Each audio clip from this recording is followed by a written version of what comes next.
কথা বলার সময় কেউ যদি একটু সুন্দর করে কথা বলে আমাদের খুব ভালো লাগে। আবার কখনো কোথাও আমরা যদি যাই সেখানে কেউ যদি আমাদের সাথে একটু কটু কথা বলে তখন কিন্তু খুব মনে কষ্ট লাগে। আমরা যা চাই সেটা হচ্ছে আমরা একটু ভালো থাকবো, হাসিখুশি থাকবো। কিন্তু হাসিখুশি থাকার জন্য যোগাযোগটা খুব গুরুত্বপূর্ণ। একজন মানুষ আরেকজন মানুষের সাথে যেখানে যোগাযোগ করছি, যেখানে আমরা বিভিন্ন ব্যাপার ডিল করছি, সেই জায়গাটায় যেন কোনো রকম ডিসক্রিমিনেশন না থাকে, সেই জায়গাটায় কোনো রকম খারাপ লাগা না থাকে, সব কিছুর বোঝাপড়া যাতে আসলে আরও সুন্দর হয়, এই ব্যাপারটা এনশিওর করা খুব জরুরি। কিন্তু এটাকে আসলে আমরা মানে এনশিওর করতে পারি মনে হয় মাঝে মাঝে আমরা এখানে ওখানে ঠেকে যাই এবং আমাদের মনটা খারাপ হয়, জীবনটাকে আমরা একটু জটিল করে ফেলি। আর এই সব জটিলতা কাটানোর জন্য যেটা করতে হবে, অনেক অনেক কথা বলতে হবে। হাজির হয়ে গেছি ওয়াক দ্য টকের আজকের পর্বে নারী দিবস উপলক্ষে। আজকের একটি বিশেষ পর্ব এবং আপনাদের সাথে আছে আপনাদের হোস্ট আমি সাদিয়া রোশনি সূচনা। আমার সাথে আছেন একজন অতিথি যিনি আন্তর্জাতিক নারী দিবস উপলক্ষে আজকের এই পডকাস্টে আপনাদের সাথে কথা বলবেন। আমাদের সাথে আছেন আমাদের এসডিজি সোশ্যালাইজার মাশা ইসলাম। হ্যালো মাশা। হাই সূচনা, কি খবর? ভালো আছি, তুমি কেমন আছো? Good good. মাশা এসডিজি সোশ্যালাইজার হিসাবে ইউএনডিপি বাংলাদেশের সাথে কাজ করছে। জি। এটা এই পরিচয়ের পাশাপাশি মাশার আরও একটা পরিচয় আছে, গায়কের পাশাপাশি আসলে এই পরিচয়টা আসে, বাট তারপরেও আমাদের এটা বলতে খুব ভালো লাগে যে মাশা আমাদের এসডিজি সোশ্যালাইজার। আমার মনে হয় তোমার জন্য এই ব্যাপারটা একই রকম। হ্যাঁ হ্যাঁ, অবশ্যই। সঙ্গীত শিল্পীর পাশাপাশি এ ধরনের কাজের সাথে যুক্ত আছি অনেক বছর ধরে। তো ভালোই লাগে সোশ্যাল ওয়ার্কের সাথে যুক্ত থাকতে এবং বিভিন্ন সেক্টরে কাজ করতে, বিভিন্ন ফিল্ডের মানুষদের সাথে কাজ করতে, অনেক কিছু শিখতে পারি। তো খুবই ভালো লাগে। অ্যাজ এ সিঙ্গার তুমি তোমার জায়গাটাকে, কাজের জায়গাটাকে স্পেশালি কিভাবে ডিসক্রাইব করো? গানের সাথে সাথে তুমি আর কি কি কাজে ব্যস্ত থাকো এবং গানের মাধ্যমে তুমি তোমার অডিয়েন্সদেরকে আসলে কি মেসেজ দিতে চাও? সিঙ্গার হিসেবে তো অবভিয়াসলি আমাদের কাজের শেষ নেই, কারণ আমরা গান বানাই, গান লিখি। পাশাপাশি বিং অ্যান আর্টিস্ট আমাদের অনেক ধরনেরই কাজ থাকে। আমাদের মডেল হতে হয়, আমাদের ব্র্যান্ড ডিলস করতে হয়, আমাদের অনেক কিছুই করতে হয়। সো ওটার পাশাপাশি অবভিয়াসলি যখন আমরা ডেভেলপমেন্ট সেক্টরে কাজ করি, এটা একটা আসলে প্যাশন থেকেই কাজ করি, একটা ইচ্ছা থেকে কাজ করি যে আচ্ছা ভালো কিছুর সাথে কাজ করা, ভালো কিছুর জন্য কাজ করা। তো ওই হিসেবে ইউএনডিপির সাথেও আমি আছি অনেক দিন ধরেই, আই থিঙ্ক 3 বছর হয়ে গেছে, আই থিঙ্ক সো। সো হ্যাঁ, it's a nice experience to gather over the years, and when I meet এটা আমাদের যে ওয়াক দ্য টক নাম, so I meet people of all walks of life. So এইটাও অনেক ধরনের একটা ইন্সপিরেশন কাজ করে, অ্যান্ড আমি এটাকে অনেক কি বলবো, এটাকে আমি ভরপুরভাবে আমি এটাকে এনজয় করি। অ্যান্ড অলসো আমি কাজ করতে পছন্দ করি। I like to stay busy, I like working, and I am a workaholic. So আমি সবসময় কাজে ব্যস্ত থাকতে পছন্দ করি। পারফরমেন্স আর্ট নিয়ে যেহেতু তোমার কাজ এবং পারফর্মিং আর্টসে যেহেতু তোমার প্রতিনিয়ত চলাফেরা, সেহেতু তুমি বোধহয় ব্যাপারটা খেয়াল করেছো যে আমাদের এই ইন্ডাস্ট্রিতে, আসলে এই ইন্ডাস্ট্রি না শুধু, সবখানেই কিন্তু পুরুষের অংশগ্রহণের জায়গাটা বেশি প্রাধান্য পায়। যদিও বর্তমান সময়ে নারীরা অনেক অংশগ্রহণ করছে, কিন্তু তারপরেও সেটা আসলে সমান সমানে আসতে পারছে না। এর পেছনে সময়ের পরিবর্তনে অনেক আলো দেখলেও অন্ধকারে যেটা থেকে যায় সেটা হচ্ছে আমাদের সম্মানের ব্যাপারটা। একই কাজ নারী করলে যে সম্মানই পাচ্ছে, পুরুষ করলে তার থেকে অনেকটা বেশি আয় করছে। এটা কেন, আর এই বিষয়টাকে তুমি কিভাবে দেখো? See we live in a society যেখানে আসলে আমাদের এমনিতেই ডিসক্রিমিনেশনে ভরা। মানে নারী পুরুষ কখনোই আসলে এখন পর্যন্ত এত আমরা কথা বলি এই ট্যাবু নিয়ে বা ডিসক্রিমিনেশন নিয়ে, এটা এখনও ঠিক হয় নাই। আমাদের আরও অনেক আমরা দূরে আছি ওটা ঠিক হওয়া থেকে, কারণ এটা আসলে ঘরে শুরু হয়। তো সো আমাদের বাংলাদেশের মোস্ট ঘরেই এখনও ডিসক্রিমিনেশনেরই আমরা আসলে শিকার হই, যে ছেলে এবং মেয়ের যেই তফাৎটা, বা ছেলের প্রতি যেই আশা রাখা হয়, মেয়ের প্রতি সেই আশা রাখা হয় না, বা মেয়ে যতই কেপেবল হোক হয়ে যাক না কেন, তারপর সে মেয়েই থাকে। কারণ মানুষ হয় না। মানে তার আসলে রেসপন্সিবিলিটি সবসময় বেশি থাকে, তার স্যাক্রিফাইসেসগুলোও সবসময় বেশি থাকে। এটা আসলে খালি ওয়ার্ক ফিল্ডে না, এটা আসলে পার্সোনাল লাইফেও এটা আমরা সবসময়ই দেখে আসছি, আমরা আমাদের মায়েদেরকে দেখে আসছি, আমরা আমাদের বেলায়ও দেখছি। এটা কখনোই চেঞ্জ হয় না। ওই জায়গা থেকে আসলে আমাদের কাজ করা শুরু করতে হবে, তারপরে আসলে আমরা এইখানে কথা বলতে পারি। সম্মানের বিষয় যদি আমরা কথা বলি, যে হ্যাঁ অনেক চেঞ্জ হয়েছে, অনেকে ভালো কাজ করছে, অনেকে হয়তো ওইখানে যেতে পারেনি, তারা যেখানে যেতে চান। এইটা খালি আমাদের দেশে না, ওয়ার্ল্ড ওয়াইড। অ্যান্ড অলসো পুরুষরা যে সম্মানই বেশি পাচ্ছে, এটা ওখান থেকেই শুরু হচ্ছে, যে তারা সবসময় ডমিনেট করে আছে। যেমন আমি যদি এখন মিউজিকে বলি যে মিউজিক প্রোডাকশনে কেন মেয়েরা নাই, হ্যাঁ, মানে মেয়েদের নাম্বারটা এত কম কেন? সম্ভাবনা কিন্তু আমরা দেখতে পাই না আসলে। হ্যাঁ, কেন নয়? Because they don't get the opportunities as much as they should get the number of opportunity যেরকম ছেলেরা পায়। অথবা ছেলেরা একটা ওয়ার্ক ফিল্ডে যেই রকমের কমফোর্টটা পায়, সেটা একটা মেয়েরা পায় না। সো ওই ওয়ার্ক ফিল্ড থেকে আমাদের কমফোর্টের জায়গা থেকে আসলে শুরু করতে হবে, যে আসলে আমরা যেই সব জায়গায় মেয়েদেরকে আগায় নিতে চাই, ওদের আসলে কমফোর্টটা আমরা এনশিওর করছি কিনা, মাশা, তুমি ওদের তো সেফটিটা অনেকদিন এনশিওর ধরে কাজ করছি কিনা। করছো, তুমি এই ব্যাপারগুলোকে কিভাবে ডিল করেছো? কারণ আমরা কিন্তু দেখেছি আমাদের তুমি যেটা বলছিলে যে ওয়ার্ল্ড ওয়াইড এই ব্যাপারটা প্রচলিত, এটা আমাদের দেশেও নাটকে, সিনেমায় বা গানে যেখানেই যাও, তোমার পুরুষ সহকর্মী যারা আছেন তারা একই কাজ করে বেশি সম্মানই পাচ্ছে, যেখানটায় আসলে অন্যদের পিছিয়ে থাকতে দেখা যায়। আমার মনে হয় তুমি ওটা ফেস অথবা করেছো। অথবা সম্মানের জায়গাও না, অপরচুনিটিস এর কথাও এখানে আসে। সম্মানই হয়তো মেয়েরাও পায় যেরকম পুরুষরা পায়, বাট আই থিঙ্ক অপরচুনিটিস এর কথা থেকে যদি হাইয়েস্ট বলি, পয়েন্টটাকে রিচ করতে পারে। না, হাইয়েস্ট পয়েন্ট এখন রিচ করতে পারি না, বিকজ অবভিয়াসলি মেল ডমিনেটেড সব জায়গাতেই। হ্যাঁ, এটা ফিল্ম ইন্ডাস্ট্রি বলি, এটা মিউজিক ইন্ডাস্ট্রি বলি। এবং ওটা কেন? বিকজ ওখানের এনভায়রনমেন্টটাই ওরকম। তুমি কিভাবে ডিল করো ব্যাপারটাকে? আমি আসলে আমার মতো ডিল করে এসেছি। আমি নিজের ব্যাপারে কথা বলতে পারি, কিন্তু আমি এখন 10টা মেয়ের কথা বলতে পারবো না। কারণ আমি হয়তো আমার জায়গা থেকে আমি আমার কমফোর্টটা বেছে নিয়েছি, আমি আমার মতো করে কাজ শিখেছি, এক্সপিরিয়েন্স থেকে অনেক কিছু শিখেছি, করতে করতে অনেক ভুল ঠিক করতে করতে অনেকভাবে আমি নিজেকে গড়েছি। সো আমি হয়তো আমার কথা বলতে পারবো, এবং আমার স্ট্রাগলস কি নেই?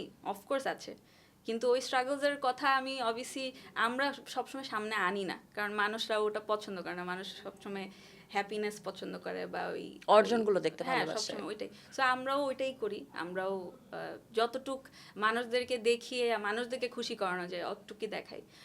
বাট অবভিয়াসলি স্ট্রাগল আছে, পুরুষদেরও স্ট্রাগল আছে, বাট ওটা কম, অনেক কম। মেয়েদের যত বেশি স্ট্রাগলস, পুরুষদের আসলে বেশি স্ট্রাগলস নাই। এই জন্য আমাদেরকে স্পেশাল একটা এপিসোড সাজাতে হয়েছে বলা যায়।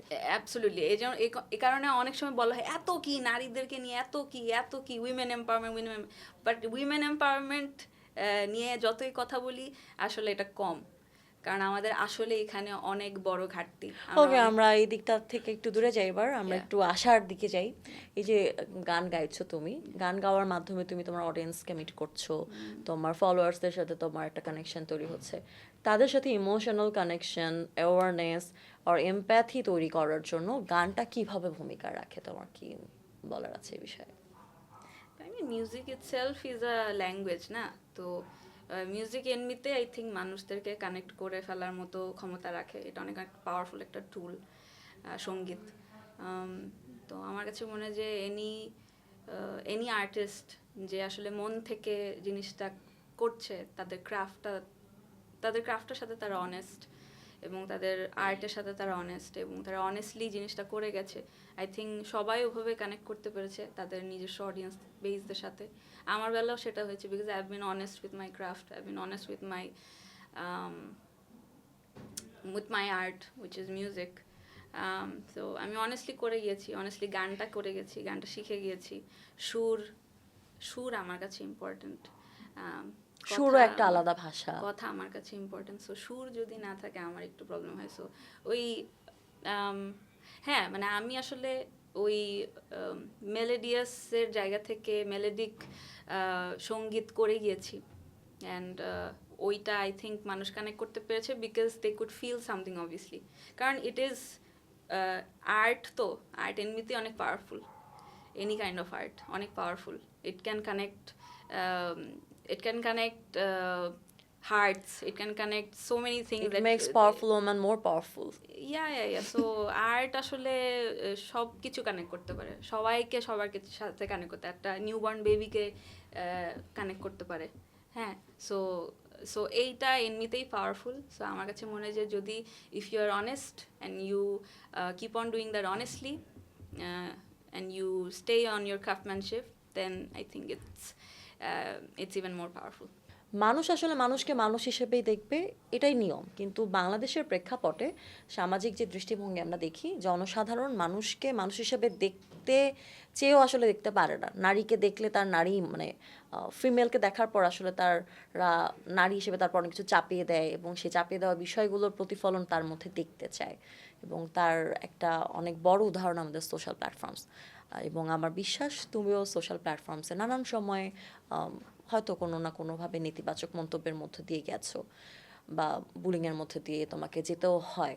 এই ব্যাপারগুলোকে তুমি কিভাবে ডিল করো? এবং এরকম তো অনেকের সাথে হয়, তাদের জন্য তোমার কি বলার আছে? ইউ জাস্ট ইগনোর ইট, আর কি।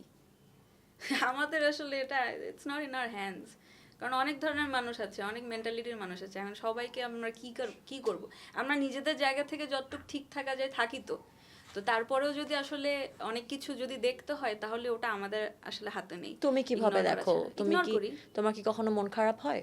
হবে না কেন? সবারই হয়। বাট এখন আর মন খারাপের লেভেলেও যায় না। এটা আসলে মনে হয় যে খুবই স্টুপিড লাগে।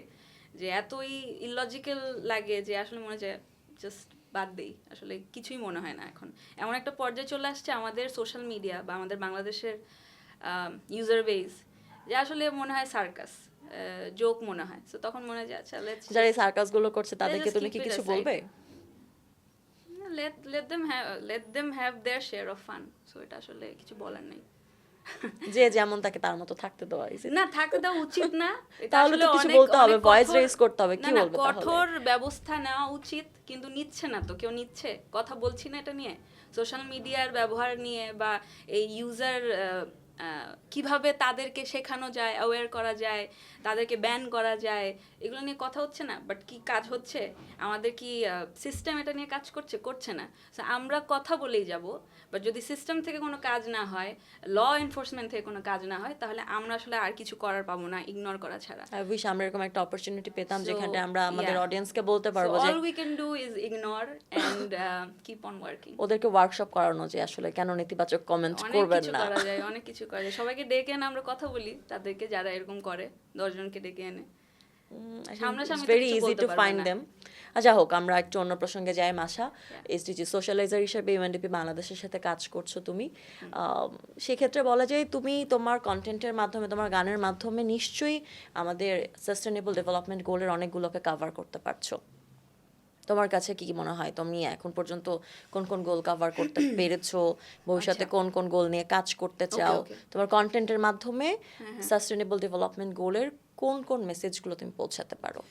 আচ্ছা, কন্টেন্টের মাধ্যমে খালি বলবো না, বাট আমি যদি এমনি প্র্যাকটিক্যাল লাইফ থেকে বলি, তাহলে আমি অনেকটাই একটা সুনাগরিক হিসেবে যেভাবে চলা যায় আমি ওটা চেষ্টা করি।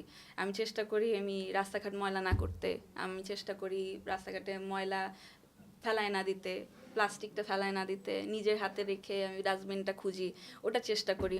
আমি চেষ্টা করি যে কিভাবে পভার্টি লাইনে কাজ করা যায়। I try to help poor people, I try to give charity. আমি Education-এ help হ্যাঁ, আমি করা। এডুকেশনে হেল্প করছি, আমি বাচ্চাদের হেল্প করছি এডুকেশনে। I try to sponsor kids. আমি রিসেন্টলি স্পন্সর করছি। সো আমি এই জায়গাগুলোতে কাজ করছি এবং আমার এখন যেটা নিয়ে কাজ করার ইচ্ছা, যে আমরা একটু আগে ওয়ার্কশপের কথা বলছিলাম, সো আমার বাচ্চাদেরকে নিয়ে কাজ করার ইচ্ছা। এবং আই থিঙ্ক রুট লেভেল থেকে শুরু করা উচিত, বিকজ আমাদের এডুকেশন সিস্টেমের রুট লেভেলে অনেক সমস্যা আছে এখনও। সো ওইখান থেকে যদি আমি কাজ করতে পারি, আমি অবশ্যই করতে চাইবো এবং আমি আসলে শুরু করছি ওটা করা, যে আমি বাচ্চাদেরকে নিয়ে কাজ করা এবং তাদের basic life skills, civic sense সব কিছু নিয়েই তাদেরকে যে শিক্ষাটা দেওয়া উচিত স্কুল কলেজেই, সেটা আই থিঙ্ক ওভাবে হচ্ছে না সবখানে। মানে যেটা আসলে খুবই ছোট ছোট বিষয়, খুবই ছোট ছোট বিষয়, সিভিক সেন্স নিয়ে বা অনেক ধরনের স্কিল অ্যাকোয়ার করা ছোট বয়স থেকেই, ওগুলা আমাদের আলটিমেটলি ওরাই তো আসলে আমাদের ভবিষ্যৎ, আমাদের স্কুল দেশকে নেতৃত্ব কলেজে দেবে। ওগুলা এখনো ওভাবে কারিকুলামে আসলে নেই। খুবই কারিকুলামে আসলে ওইভাবে গদবাঁধা জিনিসগুলোই এখন আছে, যে ওই সাবজেক্ট ওয়াইজ ওভাবে পড়াশোনা, মুখস্থ বিদ্যা, কিন্তু এর বাইরেও আসলে যেই লাইফ স্কিলসগুলো অ্যাকোয়ার করা উচিত, স্টেম স্কিলসগুলো অ্যাকোয়ার করা উচিত একজন স্টুডেন্টের বা একটা বাচ্চার অনেক ছোট বয়স থেকে, সেটা আসলে আমাদের কাজ করতে হবে, এবং আমার ইচ্ছা আছে আশা যে করছি তুমি খুব শীঘ্রই এটা এই শুরু করতে জায়গাটাতে পারবে। কাজ করা, হ্যাঁ, এবং Good luck. বিভিন্ন প্রফেশনের এক্সপার্টদের সাথে কাজ করা, যাতে তাদেরকে নিয়ে আমি পুরো এই জার্নিটা শুরু করতে পারি। এই যে তোমাকে শুভকামনা জানাচ্ছি বারবার যে মানে খুব শীঘ্র যাতে তোমার এই কাজটা শুরু করার সুযোগ হয় তোমার। কিন্তু তোমার কি মনে আছে আমাদের এসটিজি সোশ্যালাইজার Right, হিসেবে হ্যাঁ, তোমাকে না হ্যাঁ, আমরা হ্যাঁ। বিজয়নগর, জেলেপল্লী হ্যাঁ, আমরা এই SDG জোনগুলোতে socializer কিন্তু হিসেবে ভিজিট আমরা করেছিলাম। গিয়েছিলাম, হ্যাঁ। তো আমরা চট্টগ্রামে গিয়েছি, আমরা কক্সবাজার গিয়েছি, ওখানকার নারীদের সাথে আমরা বসেছিলাম, তাদের সাথে গল্প করেছিলাম। ওখানকার যারা নারী উদ্যোক্তারা আছেন তাদের সাথে আমরা অনেকটুকু সময় কাটিয়েছি সারাদিন, এবং আমরা ফিল্ড ভিজিট করেছি পুরোটাই, মানে সময় যে আমরা ওই চিটাগাং এবং কক্সবাজারের কিছু কিছু এরিয়াতে আমরা গিয়েছিলাম, এটা ছিল এলআইইউপিসি প্রজেক্ট। এলআইইউপিসি প্রজেক্টের, এবং ওখানে আসলে তাদের কি কি প্রজেক্ট চলছে ওগুলা নিয়ে আমরা অনেক কিছু জানতে পারলাম, এবং সেখানকার যারা নারী সুপারভাইজাররা আছে তারা কিভাবে একটা টিম লিড করছিল, তারা কিভাবে একটা লিডারশিপের জায়গা থেকে কাজ করছিল। আচ্ছা ওগুলো বলো আমরা তো জানতে ওই জায়গাটা পেরেছিলাম। থেকে তুমি কি শিখে এসেছিলে? মানে নারী উদ্যোক্তা যারা ছিলেন ওরা তো আসলে মানে অনেক প্রতিকূলতার সাথে যুদ্ধ করে নিজেদের রিডিং, জায়গাগুলোতে হ্যাঁ, আসলে হ্যাঁ। কাজ করেন। হুম, হুম, হুম। তোমার কি শেখার ছিল ওই জায়গাটায়? তুমি ওখান থেকে এসে কি ইন্সপিরেশনটা নিয়ে এসেছিলে? যখনই এসব জায়গায় যাই তখনই একটা জিনিসই শিখতে পারি, যে আসলে আমাদের কাছে অনেক কিছুর থেকেও আমরা অনেক সময় খুশি থাকি না। সো তাদের কাছে গিয়ে জানা যায় আসলে তারা যেইটুকুতে আছে, তারা যেই অবস্থায় থাকে ওটাতেই তারা কত সুখী থাকে, খুশি থাকে। তো এটা অনেক বড় একটা কি বলে আই ওপেনার হয়, যে আচ্ছা না, আমরা অনেক সময় অনেক কিছু নিয়ে আনহ্যাপি থাকি, স্যাটিসফাইড থাকি না, বাট অনেকের আসলে আমাদের মতো তো অনেক কিছু নেই, তারপরেও তারা আসলে যেই জীবনটা লিড করছে ওটাতেই তারা অনেক অনেক কন্টেন্ট থাকে। সো এইটা অনেক অনেক বড় একটা কি বলে মোটিভেশন হিসেবে কাজ করে, যে নো। সো এই মোটিভেটেড ওয়েতেই মানে এই মুহূর্তে তোমার সাথে একটা র্যাপিড ফায়ার খেলে ফেলি। শিওর, আর রেডি? ইয়া ইয়া শিওর। আচ্ছা, ছোটবেলায় তো আমাদের সবার মিনার কথা মনে আছে। মিনার কার্টুন একটু তো course, আসতো, হ্যাঁ, তারপর হ্যাঁ। বলতো যে এইটা এটা করতে পারবা, এটা করতে পারবা। হ্যাঁ। একটা মজার মিনা ব্যাপার। কার্টুনের মতো তার কার্টুন হয় নাই। এক্স্যাক্টলি। আমরা আজকে তোমার কাছে জানতে চাই একজন নারী হিসেবে তুমি কোন তিনটি বিষয় একদমই টলারেট করবে না, কখনো টলারেট করবে না? I think it's a tough question because but আমরা ঝটপট আসলে বলতে হবে। Oh, it's a rapid fire, হ্যাঁ। right? I think discrimination at workplace, discrimination in household, and physical violence. ওকে, দুটো ডিসক্রিমিনেশন এবং ফিজিক্যাল ভায়োলেন্স। Yeah. ওকে। আর যদি তোমার কাছে যে দৈত্যের মতো কেউ আসে, তোমাকে নীতি নির্ধারক বানিয়ে দেয়, পলিসি মেকার হিসেবে মাসা প্রথম কোন তিনটি কাজ করবে যেটি সমগ্র বাংলাদেশের প্রান্তিক অথবা শহরের নারী প্রত্যেকের উপকারে আসবে? নারীদের উপকারে হ্যাঁ। আসবে। সবার জন্য ওয়ার্ক প্লেস করা, যে কোনো ধরনের কাজের ব্যবস্থা করা, সব নারীদেরকে কাজ করতে হবে, ওইটা এনশিওর করা যে তারা যেই স্কিলেরই হোক তাদেরকে কাজে লাগানো, এবং তিনটা জিনিস। হ্যাঁ, আর একটা বাকি আছে। আরেকটা জিনিস হচ্ছে তাদেরকে ওই শিক্ষাটা দেওয়া যে তারা কম না, তাদের কনফিডেন্স বাড়ানো, এবং তাদেরই খালি দায়িত্ব না বাচ্চাদের পালা, ওই জিনিসটা তাদেরকে বোঝানো। অনেক অনেক ধন্যবাদ মাসা। আশা করছি এই যে শেষ? তুমি চাওয়াগুলো, Rapid fire শেষ? হ্যাঁ শেষ, Okay. যা ছিল তোমার চাওয়া, এই চাওয়াগুলো তুমি নীতি নির্ধারক হতে পেরে পূরণ করতে পারো, কিংবা কেউ না কেউ এসে আসলে এই বিষয়গুলোর বাস্তবায়ন করবে, এটা আমাদের প্রত্যাশা। Let's hope for the best. কথায় কথায় তো অনেক কথা হলো, এবং কথা বলতে বলতে আজকের ওয়াক দ্য টকের এই এপিসোডের একদম শেষ পর্যায়ে চলে এসেছি। আমরা প্রত্যাশার কথা বলেছি অনেক, নারী হিসেবে প্রত্যাশা, পুরুষ হিসেবে প্রত্যাশা, অথচ এই প্রত্যাশাগুলোকে একসাথে করে আমাদের প্রত্যাশা করার কথা ছিল শুধু মানুষের জন্য। আশা করছি সেই দিনটা খুব বেশি দূরে নয়। একটা সময় আমরা সত্যি মানুষ হিসেবেই শুধু প্রত্যাশা রাখতে পারবো, আমাদের সুন্দর দিন আসবে। আর সেই সুন্দর দিনের জন্য যেটা করতে হবে, আজকের এই আন্তর্জাতিক নারী দিবসকে ঘিরে যেই কথাগুলো আমরা বলেছি সেই সব কথাগুলোর বাস্তবায়ন করতে হবে। অর্থাৎ সকল স্তরের নারীর জন্য সব ধরনের যে অধিকার অধিকার আছে, তাদের যেই চাওয়াগুলো আছে সেটা আমরা এনশিওর করতে পারবো, এবং সেটা আপনাদেরই মাধ্যমে। আশা করছি পরের পডকাস্টে নতুন কোনো বিষয় নিয়ে কথা হবে। সে পর্যন্ত সবাই ভালো থাকবেন, সুস্থ সুন্দর থাকবেন, আর অবশ্যই ইউএনডিপি বাংলাদেশের সোশ্যাল প্ল্যাটফর্মসে চোখ রাখবেন।